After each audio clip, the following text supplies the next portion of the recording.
श्री नारायण के वाहन पक्षीराज गरुड़, मैं संपूर्ण सर्प जाति की ओर से आपसे एक निवेदन करने आया हूँ। कहिए, क्या कहना चाहते हैं आप? हे पक्षीराज, यदि आप हम पर ऐसे ही आक्रमण करते रहे तो शीघ्र ही हमारी प्रजाति समाप्त हो जाएगी।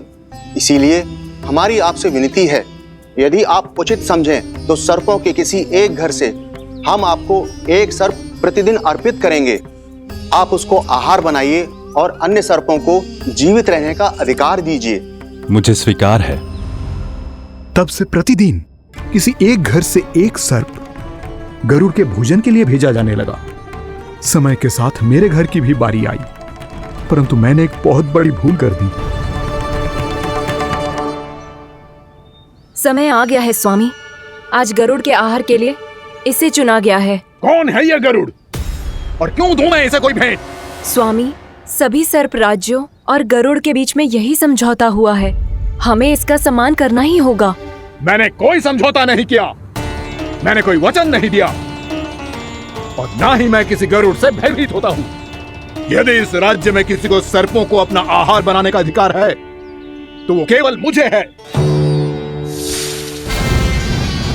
अब से गरुड़ को दी जाने वाली हर भेंट मुझे दी जाएगी, महाविषधारी महान नागराज कालिया को। यह और कुछ नहीं, मेरा अभिमान था प्रभु, और यह मेरे इस जन्म की सबसे बड़ी भूल थी। क्योंकि फिर जब गरुड़ को इस बारे में पता चला तो कालिया, अभिमान में आकर तूने अपने काल को ललकारा है। जिस कालिया के नाम में ही काल छिपा है, तू उसे ललकारने का दुस्साहस कर रहा है गरुड़। स्वयं को भगवान विष्णु का वाहन कहता है तो वाहन का ही कर्म कर। स्मरण रख, इस धरती के सर्वश्रेष्ठ योद्धाओं के लिए भी मैं मृत्यु का दूत हूँ। विनाश काले विपरीत बुद्धि। तुझ जैसे मूर्ख सदा इस युक्ति को सार्थक करते आए हैं। अपने विनाश को आमंत्रण किया है तो अब भोग।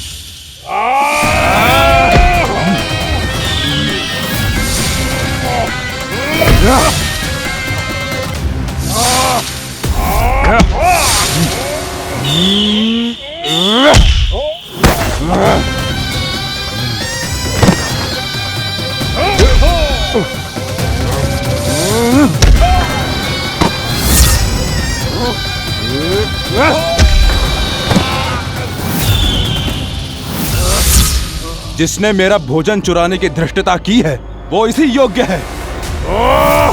तू मुझे जानता नहीं है गरुड़, मैं महाविषधारी नाग कालिया हूँ। तेरा इतना दुस्साहस कि तूने मुझ पर चरण से प्रहार किया। वाह!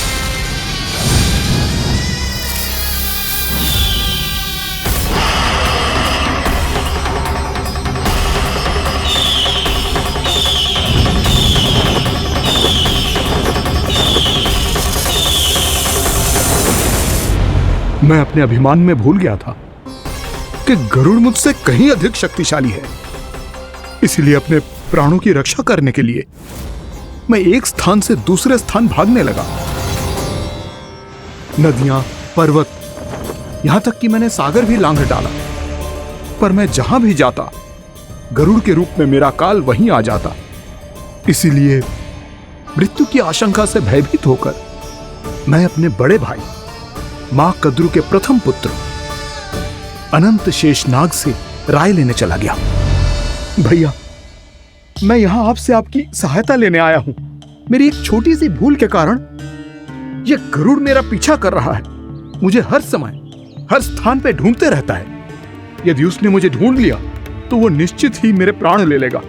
मुझे कोई ऐसा स्थान बताइए जहां मैं अपनी पत्नी और अपनी संतानों के साथ शांति से रह सकूं। तुम यमुना नदी के किनारे वृंदावन क्षेत्र में जाके वास करो कालिया। गरुड़ वहां प्रवेश नहीं कर सकता क्योंकि उसे ऋषि सोबरी का श्राप मिला हुआ है।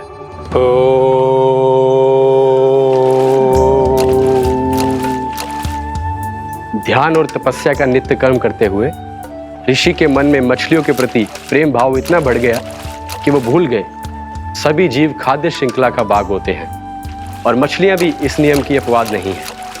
उन्हें मछलियों की अटखेली इतनी अच्छी लगने लगी कि वो इस क्षेत्र के मछुआरों को भी मछली पकड़ने की अनुमति नहीं देते थे। उस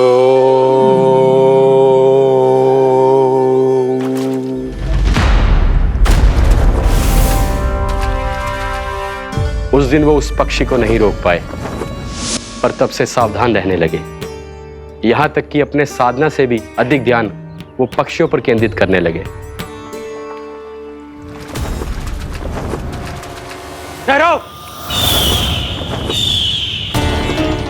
इसी क्षण अपनी चोंच में पकड़ी इस मछली को छोड़ दो। तुम्हें इन मछलियों का आहार नहीं करना चाहिए पक्षीराज। ये तो खाद्य श्रृंखला का नियम है ऋषिवर। यदि मैं इनका आहार नहीं करूंगा तो कोई और पक्षी कर लेगा। मैं अपने आनंद या प्रतिशोध के लिए इनके प्राण नहीं ले रहा। ये तो बस मेरा भोजन है। पर यह मेरा तपस्या स्थल है। तुम यहाँ शिकार करके मेरी साधना में विघ्न नहीं डाल सकते पक्षीराज। यदि आपकी यही इच्छा है तो मैं आज के बाद यहाँ नहीं आऊंगा।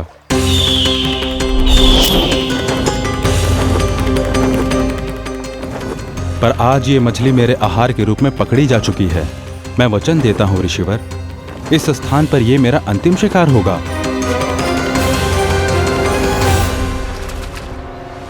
आज के बाद यदि तुमने वृंदावन की निकट उड़ान भी भरी तो तुम सैकड़ों टुकड़ों में फटकर मारे जाओगे पक्षीराज। ये मेरा श्राप है।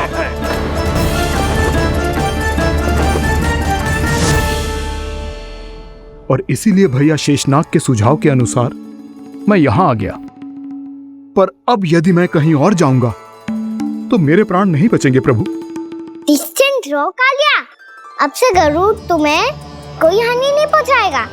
अब तुम्हारे फनों पर मेरी पक्षिंग बन गए कालिया। इसीलिए अब से तुम्हें गरुड़ से कोई भय नहीं होगा। निश्चिंत होकर अपने परिवार के साथ गहरे समुद्र में चले जाओ और सुख से शांति से निवास करो। पर ध्यान रहे निर्दोष जीवों को हानि ना पहुंचे। आपने मुझे जीवन दान दे दिया प्रभु। इस उपकार से मैं कृतज्ञ हूँ प्रभु। आदेश दीजिए, मैं आपकी सेवा कैसे करूं?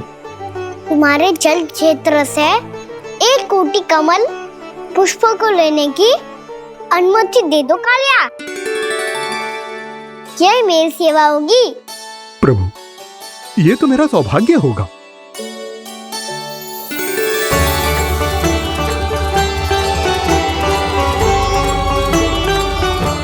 एक कोटि के स्थान पर हम 3 कोटि कमल पुष्प ले आए प्रभु। मैं तुम्हारी सेवा भाव से प्रसन्न हुआ कालिया। रमनक द्वीप पर चले जाओ ताकि तुम्हारे कारण फिर कभी किसी निर्दोष जीव को हानि ना पहुंचे और न ही तुम्हारा विष मेरे प्रिय यमुना नदी के जल को दूषित कर पाए। मैं तुम्हें आशीर्वाद देता हूँ। आज यहाँ मेरे द्वारा तुम्हें दिए गए इस आदेश का स्मरण जो भी भक्त करेगा और प्रातः काल और संध्या काल में इसका उच्चारण करेगा, उसे फिर कभी किसी संकट से कोई भय नहीं होगा। ये स्थान अब से काला कुंड के नाम से जाना जाएगा। यहाँ पर स्नान करने वाला और देवताओं को इस क्षेत्र से जल का अर्घ्य देकर प्रसन्न करने वाला भक्त यदि मेरा स्मरण करके पास रखेगा तो वो अपने सभी पापों से शीघ्र ही मुक्त हो जाएगा।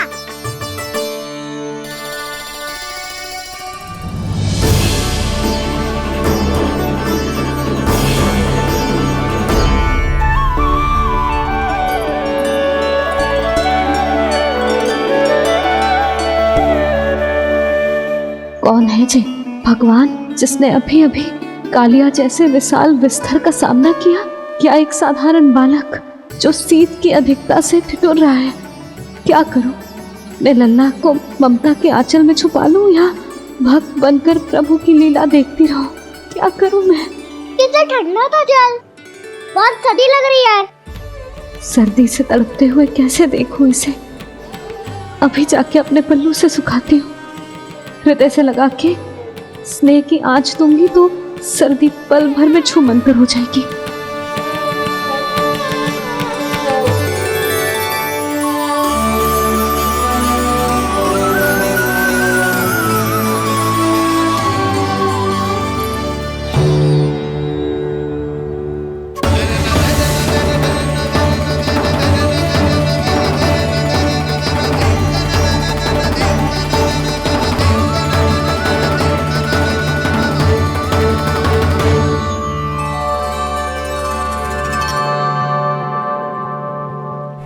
मेरी आवश्यकता ना है इसे।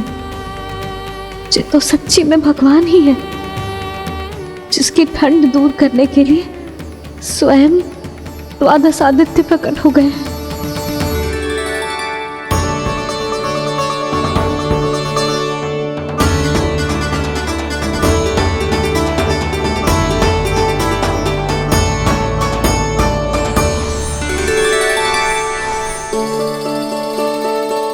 ये क्या किया आपने?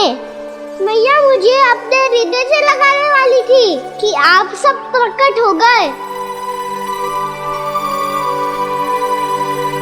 क्षमा कीजिए प्रभु, पर आपको भीगा हुआ देखकर, ठंड से ठिठुरता हुआ देखकर हमसे रहा नहीं गया।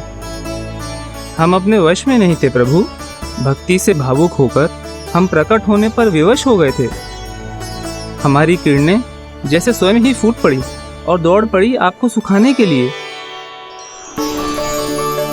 मैं आपका प्रेम, आपकी भक्ति समझता हूं आदित्यगण, और इसीलिए इस समय मैं जहां खड़ा हूं, इस स्थान को द्वादश आदित्य टीला के नाम से जाना जाएगा। द्वादश आदित्य टीला के नाम से जाना जाएगा। द्वादश आदित्य टीला के नाम से जाना जाएगा। हम धन्य हो गए प्रभु।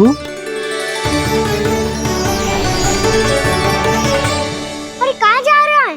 जो गड़बड़ किया है उसे सुधारिए तो सही। प्रभु आज्ञा दीजिए। अपना दाब इतना अधिक बढ़ा दीजिए कि मुझे स्वेद आने लगे, ताकि मैया मुझे स्वेद में लीला देख के और भूल जाए कि मैं ही भगवान हूँ, और मैया मुझे अपनी गोद में उठा के ले जाए।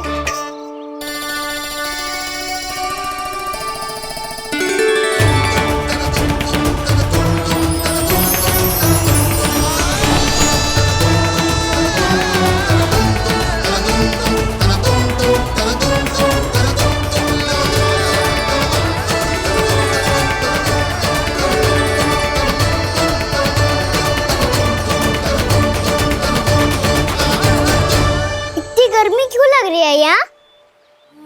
स्वेद की एक बूंद भी आती थी तो मैं अपना आंचल लेकर पहुंच जाती थी इसके पास। जानती ही नहीं थी कि चेतु स्वयं वायुदेव को आदेश दे सकते हैं कि वो बहने लगे और उसका सारा स्वेद सुखा दे। वायुदेव की आवश्यकता नहीं है मैया, मुझे आप ही चाहिए। लगता है जिस बात का भय था वही सत्य होने लगी है। भैया मेरे भगवान रूप को भूल नहीं पाएगी, और अब मेरे लिए इनको सत्य छुपा कर रख पाना कठिन हो जाएगा।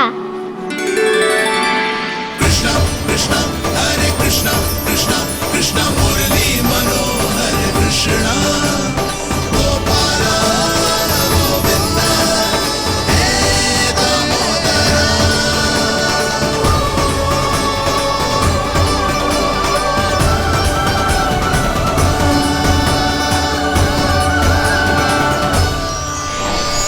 प्रभु, आपके श्वेत से बने इस प्रसंगदान सरोवर का प्रणाम स्वीकार कीजिए।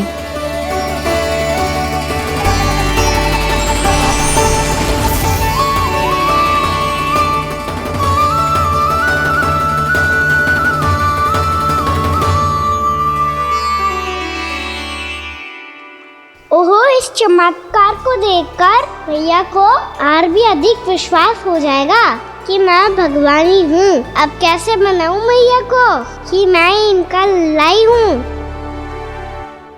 बाबा है ना, अब तो यही सहायता करेंगे। श्री कृष्णा गोविंदा हरे हरे श्री कृष्णा गोविंदा हरे हरे श्री कृष्णा हरे मुरारी श्री कृष्णा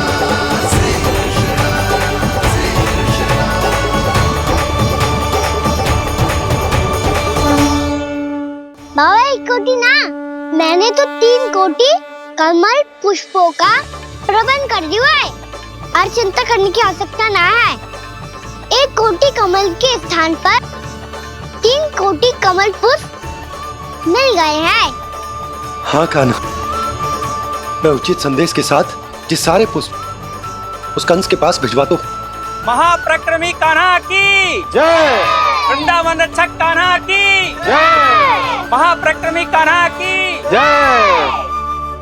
भानु जी नंदराज। बाकी गांव वालों को लेकर ये सारे पुष्प इकट्ठा करो और कंस के दरबार में पहुंचाओ। जी।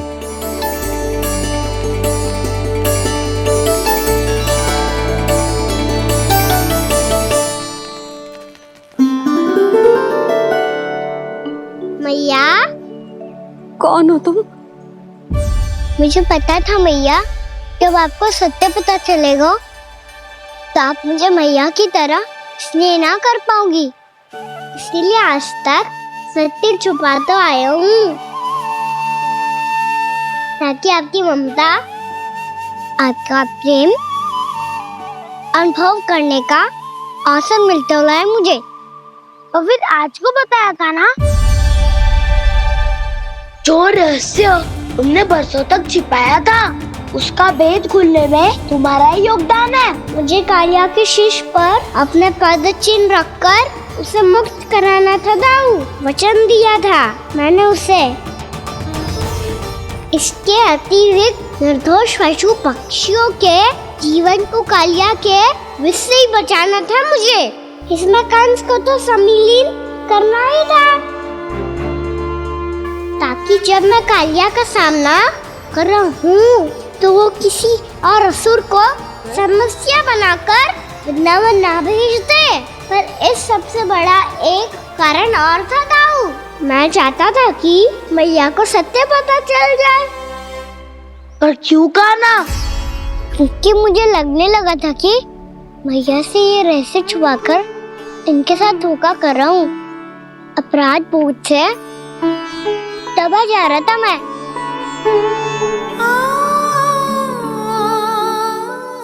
जो सत्य आपको, बाबा को, सभी को पता है, यहाँ तक कि मेरे सखा भी जानते हैं, वो सत्य मैंने मैया से छिपाया केवल इसी लोक में कि मुझे इनकी ममता प्राप्त होती रहे। पर ऐसा करके मैं अपने से निस्वार्थ प्रेम करने वाली मैया को धोखा दे रहा था। आप ही बताओ दाऊ, जो इस संसार में मुझसे सबसे अधिक भरोसा करता है, उसी के साथ छल कैसे कर सकता हूँ मैं? हाँ, मैं नारायण का अवतार हूँ,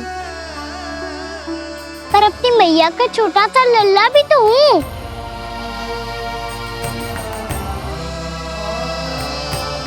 इसीलिए तो यमुना जी में छलांग लगाने का एक कारण इस गेंद को लेने जाना भी था। ने स्नेह से बनाई थी मैया ने गेंद, इसे अपने से दूर कैसे होने देता मैं? आपको आभास भी ना है मैया कि आप मेरे लिए कितने महत्वपूर्ण हो। ये सत्य है कि सभी देवता, प्रकृति, भक्त, ये सब है मेरा ध्यान रखने के लिए, मेरी सेवा करने के लिए। पर क्या इनमें से कोई भी मेरी मैया का स्थान ले सकता है? और आप भी तो यही चाहती थी कि मैं आपका लल्ला बन के आऊं, कि मैं आपका लल्ला बन के आऊं, कि मैं आपका लल्ला बन के आऊं। आज जैसे आपने मुझे अपनी गोद में लिटा रखा है, क्या कुछ ऐसा नहीं हो सकता कि शीघ्र ही मुझे आपको अपनी गोद में खिलाने का अवसर मिल जाए? मैया, नारायण का अवतार हूँ ना, क्या इतनी बड़ी समस्या है कि आप हृदय से भी ना लगा सकते? मैया,